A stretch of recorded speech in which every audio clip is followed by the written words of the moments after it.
ಇತ್ತೀಚೆಗೆ ತೀವ್ರ ಚರ್ಚೆಗೆ ಒಳಗಾಗ್ತಿರೋ ವಿಷಯ. ಆದರೆ ಬೆಂಗಳೂರಿನ ಈ ಪ್ರಕರಣ ಮಾತ್ರ ಭಲೆ ವಿಚಿತ್ರ. ಹಿಂದೂ ಧರ್ಮದಲ್ಲಿ ನಂಬಿಕೆ ಇಲ್ಲ ಎಂದಿರೋ ಯುವತಿಯೊಬ್ಬಳು ಮುಸ್ಲಿಂ ಮತಕ್ಕೆ ಪರಿವರ್ತನೆಯಾಗಿದ್ದಾಳೆ. ಆದರೆ ಈಕೆಗೆ ಸಹಾಯ ಮಾಡಿದ ಕೆಲವರು ಈಗ ಸಂಕಷ್ಟಕ್ಕೆ ಸಿಲುಕಿದ್ದಾರೆ. ಕಿಡ್ನಾಪ್ ಕೇಸ್ನಲ್ಲಿ ಈಕೆಯ ಸ್ನೇಹಿತನನ್ನೇ ಪೊಲೀಸರು ಬಂಧಿಸಿದ್ದಾರೆ.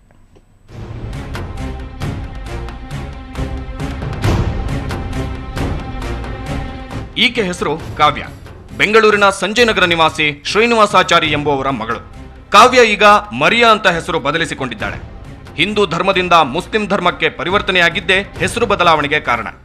ಈಕೆಗೆ ಇತ್ತೀಚೆಗೆ ಹಿಂದೂ ಧರ್ಮದಲ್ಲಿ ನಂಬಿಕೆ ಇಲ್ವಂತೆ. ಹಾಗಾಗಿ ನಾನು ಮುಸ್ಲಿಂ ಧರ್ಮಕ್ಕೆ ಪರಿವರ್ತನೆಯಾಗಿದ್ದೇನೆ ಅಂತಾಳೆ ಈಕೆ.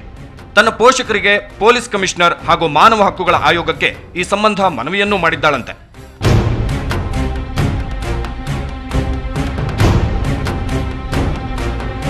ಇದೇ ಏಪ್ರಿಲ್ 3ನೇ ತಾರೀಕು ಮನೆ ಬಿಟ್ಟು ಹೋದವಳು ಇಲ್ಲಿವರೆಗೂ ಮನೆಗೆ ವಾಪಸ್ ಬಂದಿಲ್ಲ. ಇನ್ನು ತಮ್ಮ ಮಗಳು ಮಿಸ್ ಆಗಿದ್ದಾಳೆ ಅಂತ ಈಕೆ ಪೋಷಕರು ಬೆಂಗಳೂರಿನ ಸಂಜಯನಗರ ಪೊಲೀಸ್ ಠಾಣೆಯಲ್ಲಿ ದೂರು ನೀಡಿದ್ದಾರೆ. ದೂರು ದಾಖಲಿಸಿಕೊಂಡ ಪೊಲೀಸರು ಕಾವ್ಯ ಸ್ನೇಹಿತರಾದ ಬಿಲಾಲ್, ಐಶ್ ಹಾಗೂ ಐಶ್ ತಂದೆ ಮುಷ್ತಾಕ್ ಎಂಬುವರನ್ನು ವಶಕ್ಕೆ ತೆಗೆದುಕೊಂಡು ವಿಚಾರಣೆ ನಡೆಸಿದ್ರು. ಬಳಿಕ ಐಶ್ ಹಾಗೂ ಮುಷ್ತಾಕ್ ಇಬ್ಬರನ್ನು ಬಿಟ್ಟು ಕಳಿಸಿದ್ರು. ಆದ್ರೆ ಬಿಲಾಲ್ ಮೇಲೆ ಕಿಡ್ನಾಪ್ ಪ್ರಕರಣ ದಾಖಲಿಸಿಕೊಂಡು ಇಲ್ಲಿವರೆಗೂ ಬಿಡುಗಡೆ ಮಾಡಿಲ್ಲ. ಆದ್ರೆ ಕಾವ್ಯ ಅಲಿಯಾಸ್ ಮರಿಯಾ ಇದೀಗ ಮತ್ತೆ ಪೊಲೀಸರಿಗೆ ಮನವಿ ಸಲ್ಲಿಸಿದ್ದಾಳೆ.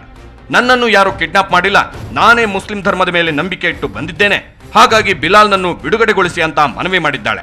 ನನ್ನ ಫ್ರೆಂಡ್ಸ್ ಮೇಲೆ, ಇವರೆಲ್ಲ ನನ್ನ PU friends.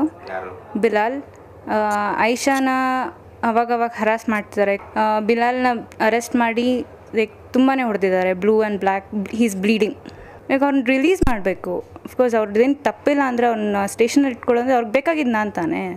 Like when I am like out of that, ಇವಾಗ ನಾನು ಬಂದಿದ್ದೀನಿ. ಹೀಸ್ ನಾಟ್ ಲೈಕ್ ಅವನೇನು ನಾನು ಕಿಡ್ನಾಪ್ ಮಾಡಿಲ್ಲ ಅಥವಾ ಏನಿಲ್ಲ. ಅವ್ನಿಗೆ ನನ್ನ ಬಗ್ಗೆ ಏನಾಗಿದೆ ಅಂತಲೂ ಗೊತ್ತಿಲ್ಲ ಅವನಿಗೆ.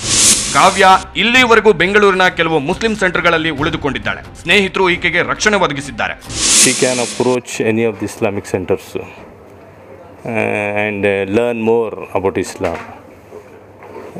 Then other things it is left to her independently. After marriage or other, it is left to her. First she has to understand what Islam ಅಂತ. ಯಾಕಂದ್ರೆ ನಮಗೂ ಗೊತ್ತಿಲ್ಲ ಎಷ್ಟು ದೂರ ಬಂದವರಂತ. ಕಾವ್ಯ ತೆಗೆದುಕೊಂಡಿರುವ ನಿರ್ಧಾರಕ್ಕೆ ಈಕೆಯ ಪೋಷಕರು ಕಂಗಾಲಾಗಿದ್ದಾರೆ. ಇನ್ನು ಪೊಲೀಸರು ಈಕೆ ಕೊಟ್ಟಿರುವ ದೂರನ್ನು ಪರಿಗಣಿಸಿ ಈ ಪ್ರಕರಣದಲ್ಲಿ ಬಿಲಾಲ್ನನ್ನು ಬಿಡ್ತಾರಾ ಅನ್ನೋದನ್ನು ಕಾದು ನೋಡಬೇಕಿದೆ. ಅಶ್ವಥ್ SN, ಕ್ರೈಮ್ ಬ್ಯೂರೋ, ಸುವರ್ಣ ನ್ಯೂಸ್ 24/7, ಬೆಂಗಳೂರು.